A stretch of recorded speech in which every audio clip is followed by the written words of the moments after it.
So there was a lot of technological like announcements when it comes to different devices. One of them being the AirPods, which I really don't care about, and the AirPods Pro and the Apple Watch that's coming and the improvements that they've made. But the main thing that you guys are all here for is the iPhone 16 and the iPhone 16 Pro, which had a lot of improvements over the iPhone 15.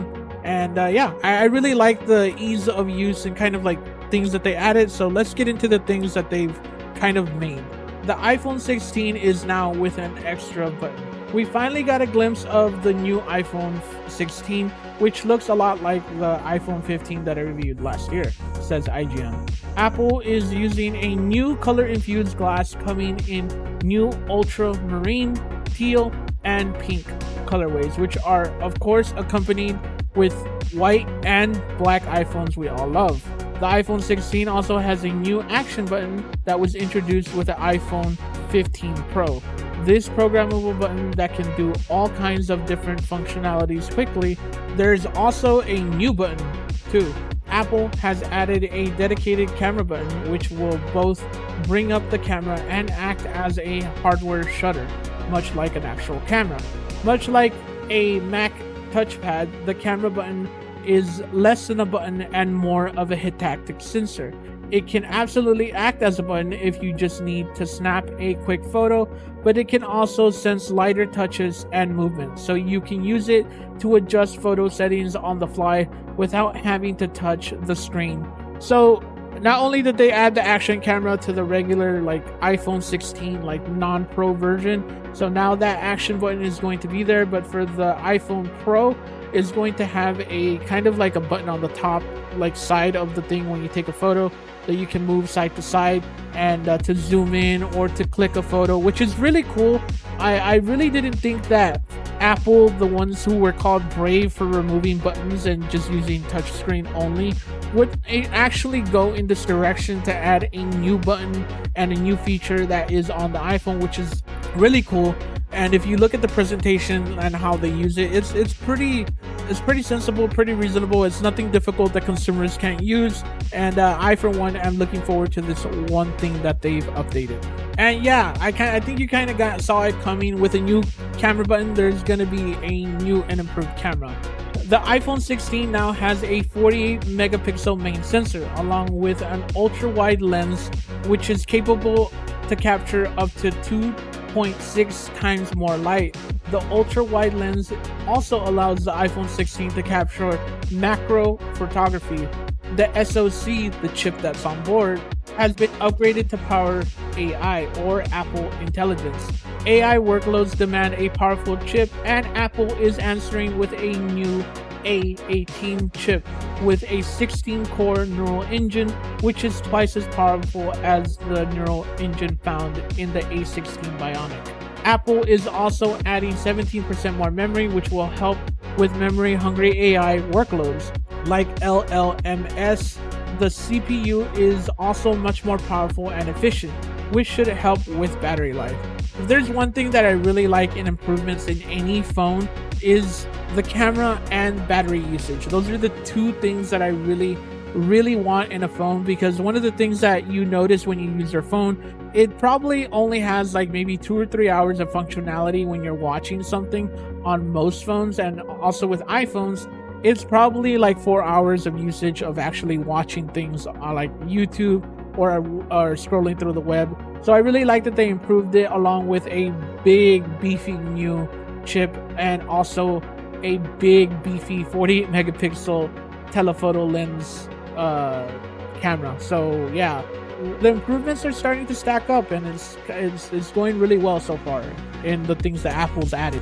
One outrageous claim that they made was that Apple did claim that the iPhone 16 is more powerful than high-end desktops, which, to be honest with you, is complete BS. Like, only Apple fans, like hardcore Apple fans, will believe this, but this is not stronger than my PC, and this is not more powerful than most people's PCs that game.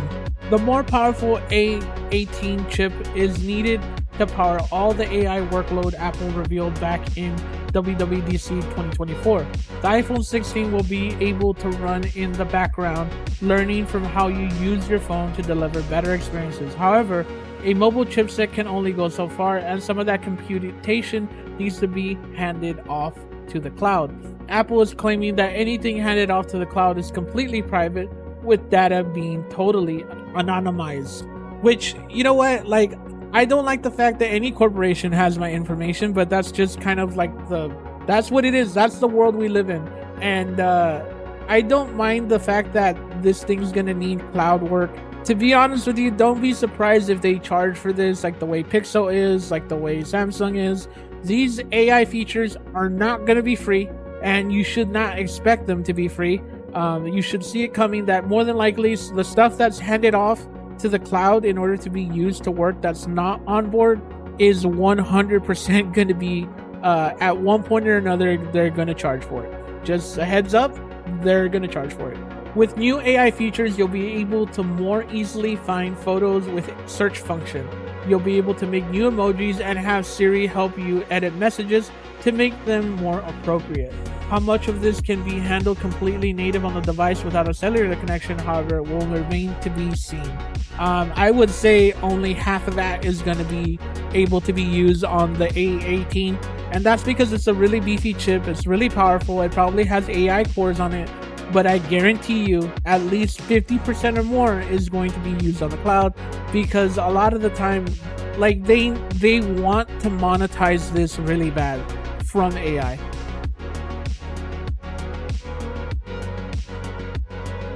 They're gonna be doing that. Guarantee it, they will. I guarantee that 50% or more of the workload is gonna be thrown off to the cloud. It's just gonna happen. Expect it.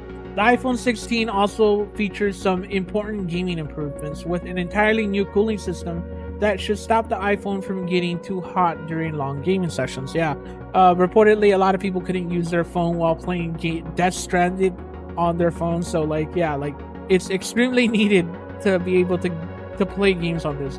This is while providing up to a 30% better GPU performance than the iPhone 15, which should help with some of the AAA games Apple has been putting on iOS lately.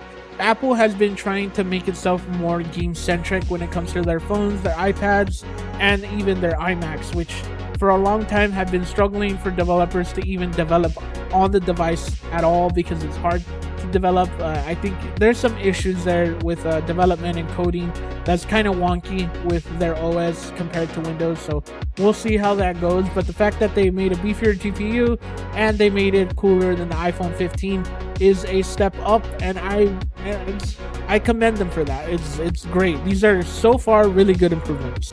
The new Pro iPhone has a 6.3 display for the base model and a 6.9-inch display for the Pro Max, which is slightly larger than what the iPhone 15 Pro offered. The Pro is still sporting a titanium finish with 4 colorways: black, white, neural titanium, and desert, which is more muted rose gold. The iPhone 16 will start at $799 for the 128GB model, with the iPhone 16 Plus starting at $899 for the same storage option. For the iPhone Pro, you can get it for $999 for 128GB storage, with the iPhone 16 Pro Max costing $1,119 to the start, with 256GB of storage. This is where all the issues for me come in, is the fact that these phones cost so much and iPhone acts like mobile storage costs so much money that they have to charge you $100 extra for 2 to 100GB of memory, when in reality this costs like maybe $50 to $150 of memory to be able to add to the phone. It's gross that people are doing this. You see Nvidia doing it with their GPUs, where they have a Super Ti 4070 that has 12GB, while the 4070 Ti Super has 16GB of memory, but it's a 300 plus premium to be able to pay for that. And the same thing happens with iPhone. With the iPhone Pro Max being at $1,119 and only having 256GB of storage is a crime against humanity.